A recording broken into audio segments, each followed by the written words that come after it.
गुजरात के वडोदरा की हरणी बोट दुर्घटना मामले में सुप्रीम कोर्ट में जनहित याचिका और रीट पिटीशन दाखिल कर पीड़ितों के लिए न्याय मांगा गया है।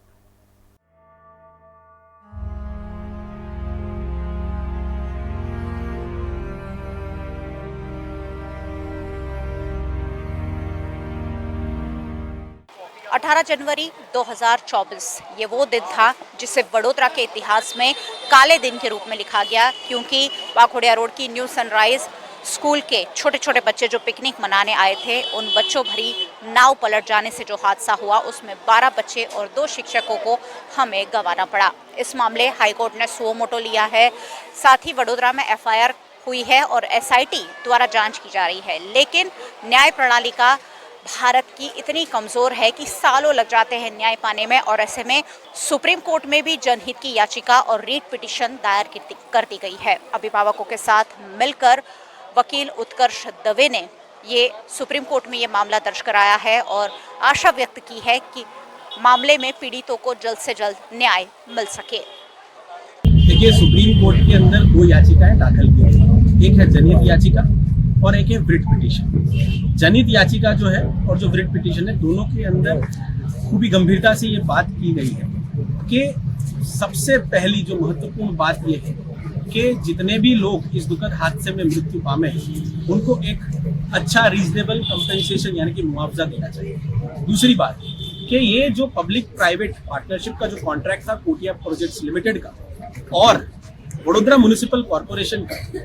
इसको एक गंभीरता से इन्वेस्टिगेट करना चाहिए, क्योंकि इसके एग्रीमेंट के अंदर अगर आप देखेंगे तो 2017 के अंदर जो वडोदरा म्युनिसिपल कमिश्नर थे, उन्होंने ये एग्रीमेंट को एग्जीक्यूट किया था और उसके अंदर ये बात क्लियरली लिखी गई है कि आपके पास पेडल बोट चलाने की परमिशन है। आप किसकी परमिशन से यहाँ पे, आप किसकी आज्ञा से यहाँ पे स्टीम बोट चला रहे हैं, आप किसकी आज्ञा से यहाँ पे इंजन बोट चला रहे हैं।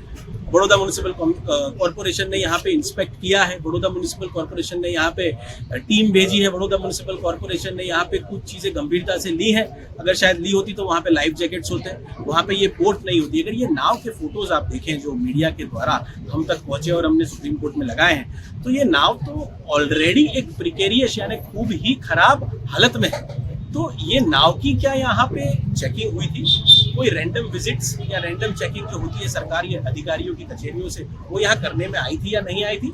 अगर नहीं आई थी तो क्यों नहीं करने की आई थी? और अगर आप सबसे इम्पोर्टेंट एस्पेक्ट जो यहाँ पे देखेंगे, जो सुप्रीम कोर्ट में हमारी कंटेंशन है, वो ये है कि आपके द्वारा डिस्ट्रिक्ट कलेक्टर साहब ने या म्युनिसिपल कॉर्पोरेशन ने आपको NOC किसने दिया? क्योंकि आप तो ऑलरेडी 1990 के दायके में 20 मौत के जिम्मेदार हैं। यही काम फिर से करने के लिए आपको NOC किसने दिया? आपका एग्रीमेंट सैंक्शन कैसे हुआ? आपको टेंडर बिड में से बिडिंग कैसे मिला? तो यहाँ पे कितने भी लोग जो इस पे इन्वॉल्व हैं, उन सब पे कार्रवाई होनी चाहिए और एक सम्मानित मुआवजा सभी पीड़ित परिवारों को मिलना चाहिए। कि जहां तक सवाल है स्कूल का, तो ये स्कूल की जिम्मेदारी बनती थी कि वो इस बात को निरीक्षण करे, इस बात का निरीक्षण करे कि ये जो जगह है ये सुरक्षित है बच्चों के जाने के लिए।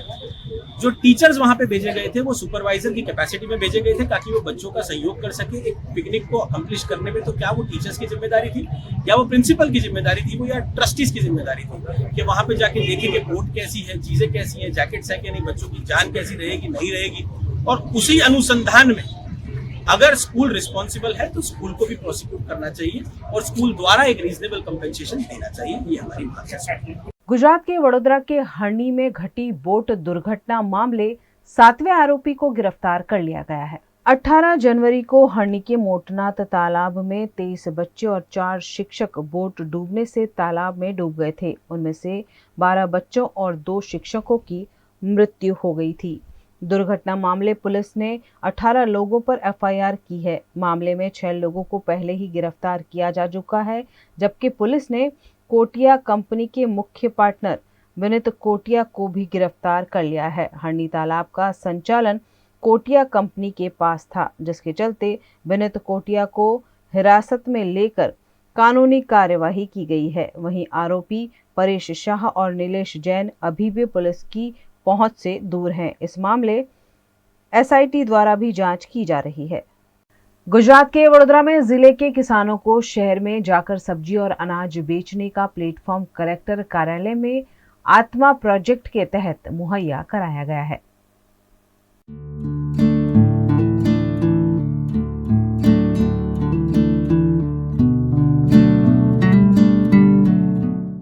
वडोदरा जिला में ऑर्गेनिक फार्मिंग करने वाले किसानों को वडोदरा शहर कलेक्टर कार्यालय में एक अलग प्लेटफॉर्म दिया गया है और हर सोमवार को यहाँ ऑर्गेनिक वस्तुएं जो बिना केमिकल के ये फसल ली जाती है वो वडोदरा शहर के लोगों के लिए कलेक्टर कार्यालय में इसका एक टेबल डिस्प्ले लगाया गया है और हर सोमवार को यहाँ अनाज और सब्जियों की बिक्री होती है। वडोदरा के अलग अलग जिलों से किसान यहाँ आते हैं, अपने अपने प्रोडक्ट्स जो उन्होंने ऑर्गेनिक रूप से फसल ली है उसे तैयार करते हैं और यहाँ वडोदरा शहर के लोगों को बेचते हैं।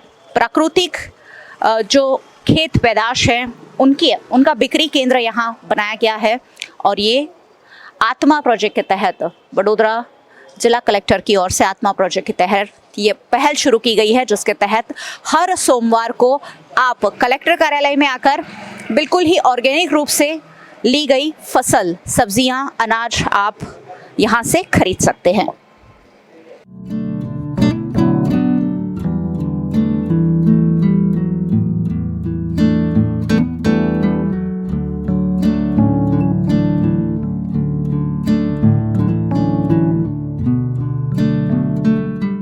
चलिए ऐसे ही एक किसान मिहिर अमीन हमारे साथ है, उनके पास से हम जानेंगे कि आखिरकार इस फसल को कैसे तैयार किया जाता है। सर, ये जो फसल आप लेकर आए हैं क्या कहेंगे उसके बारे में? ये कितनी हाइजेनिक और लोगों के लिए फ़ायदेमंद है? फ़ायदेमंद तो 100% है, क्योंकि we don't use any chemical.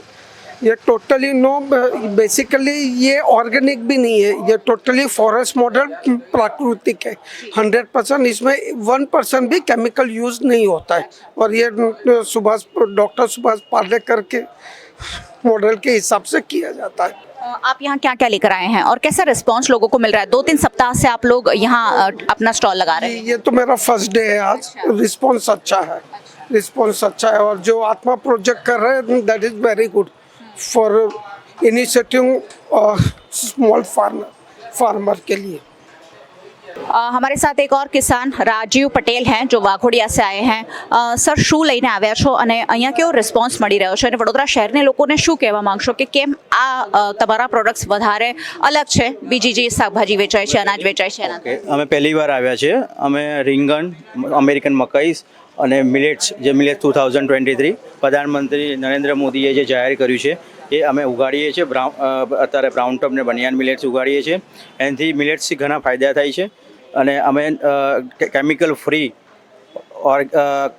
પ્રાકૃતિક એસપી કે પદ્ધતિથી અમે ખેતી કરીએ છીએ અને એમાં જે બહારના જે કેમિકલવાળા શાકભાજી મળે છે એના કરતાં આપણા એસપી કેના પ્રાકૃતિક જે ફોરેસ્ટ પદ્ધતિથી અમે ઉગાડીએ છીએ એ આપણા શરીર માટે, આપણા હેલ્થ માટે સારામાં સારા છે અને એ તમારે સ્વીકારવા જોઈએ અને ખાવા જોઈએ।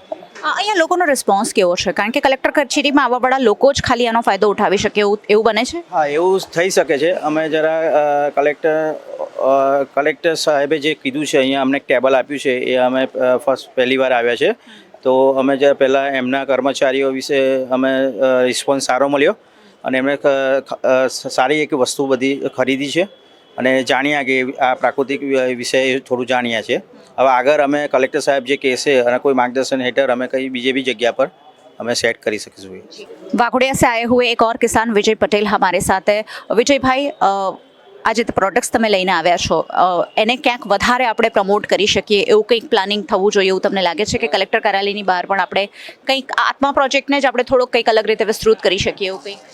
હા, 2024માં આ વેચાણ કેન્દ્ર શરૂ થયું તો મને ખૂબ આનંદ થયો કે સિટી લેવલે આવું પ્રાકૃતિક કૃષિનું કેમિકલ ફ્રી પ્રોડક્ટ, એટલે ત્યાં પછી મેં 2 એકર શાકભાજીનું મોડલ તૈયાર કર્યું। 1 મહિના પછી નીકળશે વાલોર, પાપડી, જાર, બાજરી, તુવેર અને આને મોટા પાયે વિકસાવવું જોઈએ।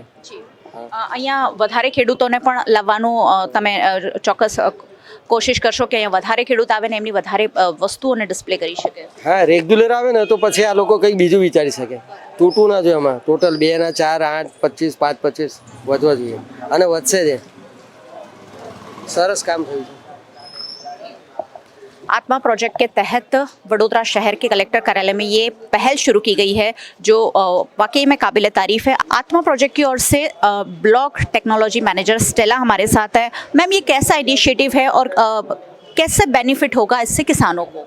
हाँ जी मैडम, ये जो है जो किसान यहाँ पे डायरेक्ट उनकी जो प्रोडक्ट्स है वो यहाँ पे लेके आते, जो यहाँ पे सेल करते, तो उनको डायरेक्ट पैसा जो मिलता है तो उससे उनको बेनिफिट रहता है।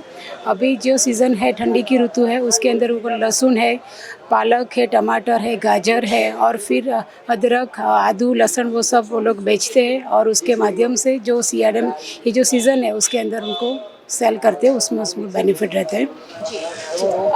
ये आत्मा प्रोजेक्ट का आपने जो इनिशिएटिव लिया है वो काफ़ी अच्छा है, लेकिन इन किसानों को अगर कोई और जगह भी प्लेटफॉर्म दिया जाए कलेक्टर कार्यालय के साथ साथ, ऐसा संभव है कि कहीं और सब्जी मार्केट में या वडोदरा में जहां आम जनता का फुटफॉल है वहां अगर ये उन्हें डिस्प्ले करने का मौका मिलता है तो शायद वडोदरा शहर के लोगों को और किसानों को ज़्यादा फायदा हो सकता है। जी हाँ, यहाँ पे हम लोगों ने एक कॉन्सेप्ट जो शुरू किया है वो अभी कलेक्टर कचहरी के सामने हम लोग बैठते हैं, ये सब सेलिंग होता है। उसके अलावा हम लोगों ने जिला पंचायत के आगे पण गुरुवार को हम लोगों ने ये रखा है, जो वहाँ पे भी फार्मर्स आएंगे। और उसके अलावा भी 1-2 जगह पर हम लोगों ने ट्राई किया है, जो जैसे कि तिबेटियन मार्केट जो है वहाँ पर भी हम लोग परमिशन लेने वाले हैं, तो वहाँ पर परमिशन मिल जाती है तो हम लोग वहाँ पर भी फार्मर्स सेलिंग करने के लिए आ सकते हैं। क्या आह्वान करें वडोदरा शहर के लोगों को कि कैसे इन्हें सपोर्ट करें और अच्छा और स्वास्थ्यप्रद फूड खाएं? जी हाँ, अभी जो है वो केमिकल जो बेस्ड लोग खाते हैं तो उसके हिसाब से उनके जो स्वास्थ्य है उसमें भी उनको प्रॉब्लम्स होते हैं। अगर फार्मर्स के उनके पास कॉन्टैक्ट नंबर है और यहाँ पे आके वो लोग भी मिल्क प्रोडक्ट भी लेते हैं, उनसे कॉन्टैक्ट लेते हैं, डायरेक्ट उनके घर पे भी सेलिंग होता है। ये हमारे जो फार्मर्स हैं उनके घर पे भी जाके उनको देते हैं। तो इस तरह से फार्मर और कस्टमर दोनों का जो कॉन्टैक्ट रहता है तो उसकी वजह से उनको बेनिफिट होने वाला है। आत्मा प्रोजेक्ट के तहत वडोदरा जिला के जो किसान हैं, जो प्राकृतिक रूप से खेती करते हैं, उन्हें यहाँ प्लेटफॉर्म दिया गया है और साथ ही बेनिफिट वडोदरा शहर के लोगों को भी है, क्योंकि हम केमिकल से ली हुई फसल को खा रहे हैं और कहीं ना कहीं अपना स्वास्थ्य खराब कर रहे हैं। ऐसे में किसानों को सीधा सीधा यहाँ एक प्लेटफॉर्म मिल रहा है, लेकिन इस प्लेटफॉर्म को थोड़ा और वाइड किया जाए ताकि और ज़्यादा किसान वडोदरा के अलग अलग गाँव से, जिलों से यहाँ आए और अपनी अपनी प्रोडक्ट को वडोदरा शहर के लोगों तक पहुंचा सके। सहयोगी भरत राजपूत के साथ मयूरिका, VNM टीवी के लिए।